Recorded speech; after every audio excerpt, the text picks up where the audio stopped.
लोकसभा चुनाव में टिकटों को लेकर मारामारी चल रही है। ऐसे में उत्तर प्रदेश की जौनपुर सीट से मायावती ने नया दांव चल दिया है। बीएसपी ने जौनपुर सीट से बाहुबली धनंजय की पत्नी श्रीकला को चुनावी मैदान में उतार दिया है। क्या है पूरा मामला, इस खास रिपोर्ट में दिखाते हैं।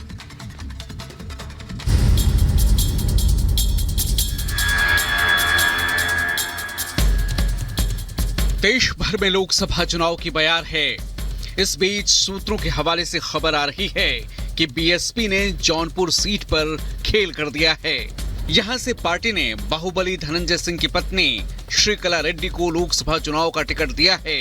श्रीकला को टिकट मिलने के बाद से इस सीट पर त्रिकोणीय मुकाबला हो गया है। यहां से बीजेपी के टिकट पर कृपा शंकर चुनावी समर में हैं, तो वहीं समाजवादी पार्टी ने बाबू सिंह कुशवाहा को टिकट दिया है। दरअसल सियासी गलियारों में पहले बाहुबली धनंजय सिंह के समाजवादी पार्टी से चुनाव लड़ने की अफवाहों से सरगर्मियां तेज हो गई थी। इसके बाद उन्हें सजा हो गई और उनका लोकसभा चुनाव लड़ना टल गया है। पूर्व सांसद धनंजय सिंह को एमपी एमएलए कोर्ट ने पिछले महीने 6 मार्च को अपहरण और रंगदारी मामले में 7 साल की सजा सुनाई थी। एमपी एमएलए कोर्ट ने पूर्व सांसद धनंजय सिंह और उनके एक सहयोगी को दोषी करार दिया। इस सजा के बाद से ही यह तय हो गया था कि धनंजय अब आगामी लोकसभा चुनाव नहीं लड़ पाएंगे। श्रीकला धनंजय सिंह को टिकट मिलने के बाद अब जौनपुर में जश्न का माहौल देखने को मिला। एक तरफ धनंजय के समर्थक खुशियां मना रहे थे, तो दूसरी तरफ बीएसपी कार्यकर्ता भी इसमें पीछे नहीं थे। Bureau report, Republic Bharat. तो चलिए सीधा ग्राउंड जीरो पर आपको ले चलेंगे। मेरे सहयोगी अजय दुबे उस वक्त हमारे साथ जुड़े हुए हैं। अजय, अब श्रीकला रेड्डी का नाम सामने आने के बाद यह तय है कि सीट पर समाजवादी पार्टी और बीजेपी दोनों के लिए मुश्किलें खड़ी हो गई हैं। विस्तार से बताइएगा इस वक्त अब समीकरण क्या बन रहे हैं। अजय, बिल्कुल जिस तरीके के शतरंज के खेल के चालें होती हैं, बिल्कुल मायावती लोकसभा की सीट वाइज अलग अलग दांव, अलग अलग चालें चलती दिखाई दे रही हैं। कहीं बदायूं में जो उम्मीदवार उतार रही हैं वो सपा को डेंट कर रहा है, मैनपुरी में जो उतार रही हैं सपा को डेंट कर रहा है, लेकिन जौनपुर में जो उम्मीदवार उतारा है सीधे सीधे बीजेपी के लिए चैलेंज देने वाला वो उम्मीदवार होने जा रहा है। रीजन इसका ये कि धनंजय सिंह जो ठाकुर समाज से आते हैं, ठाकुर जो वहां पे दूसरे नंबर के सबसे ज्यादा वोटर्स हैं, उनके वोट्स को ये स्प्लिट करेगा। ये जो उम्मीदवार है, जो धनंजय सिंह की पत्नी है, वो स्प्लिट करेंगी ठाकुर वोटों को, जो सीधे सीधे प्रभावित करेगा बीजेपी के वोटों को। एक तरफ कृपा शंकर सिंह है, महाराष्ट्र में मंत्री रहे कांग्रेस में, और अब जब बीजेपी के उम्मीदवार जौनपुर में है, ठाकुर कम्युनिटी से आते हैं, तो उस वोट को मिलने का एक तरफा जो कोशिश थी बीजेपी की पाने की, वो अब टूटती दिख रही है। धनंजय सिंह के जेल जाने के बाद धनंजय सिंह ने एक्सक्लूसिवली जेल जाते हुए रिपब्लिक भारत से बात करते हुए कहा था कि वो हाईकोर्ट जाएंगे और पीछे नहीं हटेंगे। पीछे नहीं हटने की इस कड़ी में प्रयास लगातार अलग अलग दरवाजों से वो करते रहे, अलग अलग दरवाजे खटखटाते रहे। अखिलेश यादव से भी मिले एक शादी के कार्यक्रम में, बात नहीं बनी। अखिलेश यादव ने तो आगे बढ़ के कुशवाहा को टिकट दे दिया। कुशवाहा जिनके वोट, जिनकी जाति के भी वोट काफी है वहां पर, मुस्लिम और यादव इक्वेशन भी जौनपुर में उनके फेवर में होता दिख रहा था। लेकिन अब जो ये उम्मीदवारी उतारी गई है, त्रिकोणीय मुकाबला देखने को अजय, यानी कि अब कुल मिलाकर ये कहा जा सकता है कि जौनपुर का मुकाबला फिलहाल अब बहुत दिलचस्प होने वाला है। आपका बहुत बहुत शुक्रिया इस तमाम जरूरी अपडेट्स के लिए। आप दर्शकों को अपने चुनाव अपडेट बता दें। दरअसल प्रधानमंत्री नरेंद्र मोदी की 4 रैलियां आज होनी है जिन पर सबकी नजरें हैं। ये रैलियां पश्चिम बंगाल में होंगी और बिहार के गया और पूर्णिया में प्रधानमंत्री आज जनसभा को संबोधित करने आएंगे। पूर्णिया में सीमांचल की सीटों को साधते हुए नजर आएंगे। बंगाल के बालूरघाट और रायगंज में प्रधानमंत्री नरेंद्र मोदी की रैली है, जबकि गृह मंत्री अमित शाह जम्मू कोटद्वार और मध्य प्रदेश के छिंदवाड़ा में आज रैली करने वाले हैं। मुख्यमंत्री योगी आदित्यनाथ नगीना और कैराना में रैली करते हैं, यानी कि पश्चिमी यूपी में मुख्यमंत्री चुनावी ताल ठोकते हुए नजर आएंगे। सहारनपुर लोकसभा में मुख्यमंत्री योगी आदित्यनाथ का आज भव्य रोड शो भी होना है, जिसको लेकर तैयारियां पूरी कर ली गई हैं कि मुख्यमंत्री के इस रोड शो को शानदार बनाया जाए। जबकि तमिलनाडु में बीजेपी के राष्ट्रीय अध्यक्ष जेपी नड्डा 3 जिलों में रोड शो करने वाले हैं, यानी कि रामनाथपुर, तेनकाशी, पेरम्बलूर में जेपी नड्डा आज रोड शो करने वाले हैं, जिस पर सबकी नजरें रहेंगी। नगीना बिजनौर में बीएसपी अध्यक्ष मायावती बड़ी जनसभा को संबोधित करने वाली हैं। गुना सीट से ज्योतिरादित्य सिंधिया अपना नामांकन आज दाखिल करने वाले हैं। मैनपुरी सीट से समाजवादी पार्टी की प्रत्याशी डिंपल यादव अपना नॉमिनेशन आज फाइल करने वाली हैं, जिस पर हमारी नजरें लगातार बनी रहेंगी। तो चुनाव अपडेट में आज आखिर सबसे बड़े मूवमेंट क्या है, ये हमने आपको बताएं। एक तरफ जहां प्रधानमंत्री समेत तमाम बीजेपी के दिग्गज नेताओं की रैली, तो कौन कौन से ऐसे प्रत्याशी होंगे जो आज अपना नॉमिनेशन फाइल करने वाले हैं। सीधा आप चलेंगे अपने सहयोगी सुमित के पास। सुमित, आपके पास क्या अपडेट्स हैं? दरअसल लोकसभा चुनाव के लिए प्रधानमंत्री मोदी के ताबड़तोड़ प्रचार का सिलसिला जारी है और आज प्रधानमंत्री मोदी बिहार और बंगाल में चुनावी रैलियों को संबोधित करेंगे। बिहार के गया और पूर्णिया में प्रधानमंत्री मोदी की चुनावी सभा होगी, तो वहीं पश्चिम बंगाल के रायगंज और बालूरघाट में भी जनता से जीत का आशीर्वाद प्रधानमंत्री मोदी मांगेंगे। खास रिपोर्ट देखिए।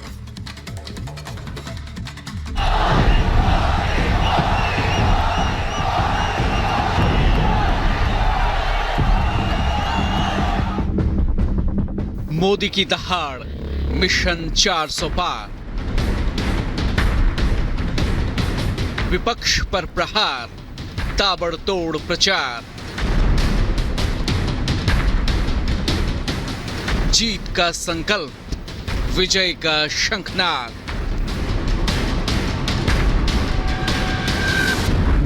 पीएम मोदी लगातार तीसरी बार प्रचंड बहुमत से सत्ता में वापसी के लिए जनता से जीत का आशीर्वाद मांग रहे हैं। एनडीए सरकार 400 पार। अब की बार फिर मोदी सरकार और 4 जून को 400 पार के नारे बुलंद किए जा रहे हैं। मकसद विकसित भारत का निर्माण है और राष्ट्र निर्माण के लिए पीएम मोदी देश की जनता से देश के लिए वोट करने की अपील कर रहे हैं। पीएम मोदी जबरदस्त ऊर्जा और संकल्प के साथ चुनावी मिशन में डटे हैं। आज पीएम मोदी बिहार और पश्चिम बंगाल में चुनाव प्रचार करेंगे। बिहार के गया और पूर्णिया में पीएम मोदी की मेगा रैली है। गया में पीएम मोदी जीतन राम मांझी का प्रचार करेंगे। पीएम मोदी की ये रैली मगध की 4 लोकसभा सीटों पर असर डालेगी। गया, नवादा, जमुई और औरंगाबाद में पीएम मोदी की इस रैली का असर होगा। पूर्णिया में पीएम मोदी संतोष कुशवाहा का प्रचार करेंगे। पूर्णिया की रैली का असर सीमांचल की 4 सीटों पर देखने को मिलेगा। अररिया, किशनगंज, कटिहार और भागलपुर तक पीएम मोदी की इस रैली का बड़ा असर होगा। गया लोकसभा सीट पिछले 25 सालों से मांझी समाज के लोग ही जीतते आए हैं, लेकिन पूर्व सीएम जीतन राम मांझी की किस्मत ने 2014 और 19 में भी साथ नहीं दिया। बीते 2 चुनाव में मांझी को गया लोकसभा सीट से हार का सामना करना पड़ा है। वहीं पूर्णिया में भी सियासी मुकाबला दिलचस्प हो गया है। पूर्णिया में जहां महागठबंधन की तरफ से बीमा भारती चुनावी ताल ठोक रही हैं, तो वहीं पप्पू यादव ने निर्दलीय मैदान में उतरकर इस सीट पर मुकाबले को दिलचस्प मोड़ दे दिया है। पीएम मोदी यहां जेडीयू उम्मीदवार संतोष कुशवाहा के लिए प्रचार करेंगे। कुशवाहा ही फिलहाल पूर्णिया से लोकसभा सांसद हैं। पीएम मोदी लगातार अपनी रैलियों में विपक्ष पर करारा प्रहार करते हुए विकसित भारत के लिए तीसरी बार बीजेपी और एनडीए सरकार की जीत का आशीर्वाद मांग रहे हैं। अब तो कांग्रेस का शाही परिवार धमकी दे रहा है, मोदी तीसरी बार प्रधानमंत्री बना तो देश में आग लग जाएगी। ये 14 में भी बोलते थे, कभी आग लगी क्या? ये 19 में भी बोलते थे, कभी आग लगी क्या? ये राम मंदिर के लिए भी बोलते थे, कभी आग लगी क्या? ये 370 के लिए भी बोलते थे, आग लगी क्या? आग देश में नहीं लगी, आग जलन उनके दिलों में लगी है।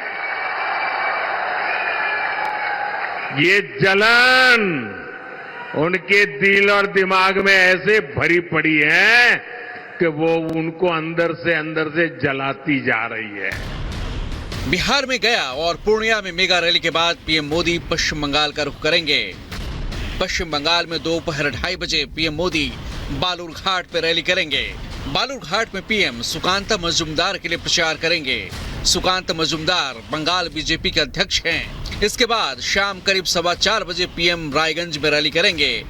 यहाँ पीएम बीजेपी उम्मीदवार कार्तिक चंद्र पॉल का प्रचार करेंगे। प्रधानमंत्री मोदी धुआंधार प्रचार तो कर ही रहे हैं, साथ ही विपक्ष पर करारा प्रहार भी जारी है। चुन चुन कर मुद्दे उठाकर विपक्ष को निशाने पर लिया जा रहा है। परिवारवाद, तुष्टीकरण और भ्रष्टाचार जैसे मुद्दों पर बीजेपी लगातार विपक्ष पर हमलावर है। कांग्रेस की सरकार होती तो ये सब कुछ लूट जाता।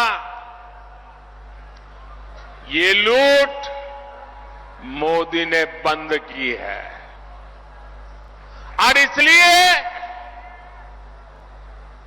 मोदी पर उनका गुस्सा 7वें आसमान पर है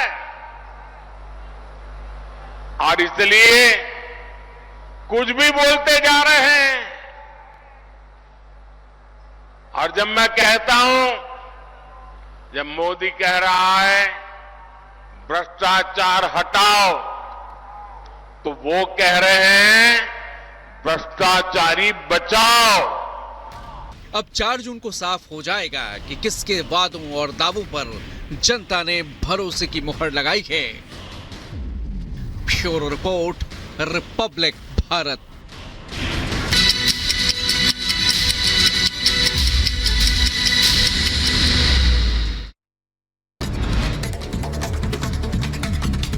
ममता बनर्जी का बीजेपी को लेकर विवादित बयान। कहा बीजेपी का मकसद आपको कंट्रोल करना। बीजेपी गोमूत्र पीने और गोबर खाने को कहेगी, कैसे सोना है यह भी बीजेपी तय करेगी। प्रधानमंत्री नरेंद्र मोदी लोकसभा चुनाव के लिए ताबड़तोड़ रैली कर रहे हैं। इस कड़ी में आज पीएम मोदी बिहार और पश्चिम बंगाल का दौरा करेंगे।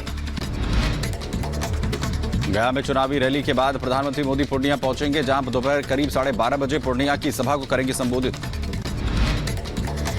पीएम मोदी बिहार दौरे के बाद पश्चिम बंगाल के लिए रवाना होंगे। दोपहर करीब 2:30 बजे पश्चिम बंगाल के बालूरघाट में एक जनसभा को संबोधित करेंगे।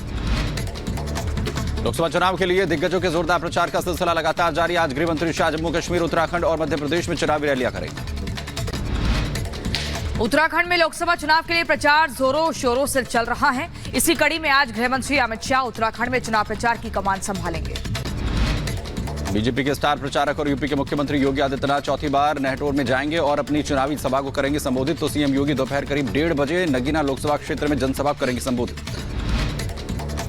लोकसभा चुनाव का बिगुल बजने के बाद सीएम योगी आदित्यनाथ आज सहारनपुर में रोड शो करेंगे। वहीं सीएम योगी जनता को साधने की कोशिश भी करेंगे। उत्तराखंड के सीएम पुष्कर सिंह धामी, चमोली और जोशीमठ में रोड शो करेंगे। बीजेपी प्रत्याशी अनिल बलूनी के समर्थन में मतदान की करेंगे अपील। चेन्नई में तमिलनाडु के मुख्यमंत्री एमके स्टालिन ने लोकसभा चुनाव से पहले चलाया डोर टू डोर कैंपेन। लोगों का मिला भरपूर समर्थन। सलमान के घर के बाहर फायरिंग के 2 आरोपियों को पुलिस ने किया गिरफ्तार। तो मुंबई क्राइम ब्रांच ने गुजरात भुज से किया अरेस्ट। तो पुलिस ने जारी की आरोपियों की तस्वीर। महादेव बैटिंग ऐप मामले में एक्टर साहिल खान से आज फिर होगी पूछताछ। एक दिन पहले 15,000 करोड़ की महादेव सट्टेबाजी मामले में एसआईटी ने 3 घंटे तक पूछताछ की थी। जम्मू कश्मीर के किश्तवाड़ में पहाड़ से पत्थर गिरने से जम्मू श्रीनगर हाईवे बंद। तो लोगों को परेशानी का करना पड़ा सामना। किसी के हताहत होने की खबर नहीं।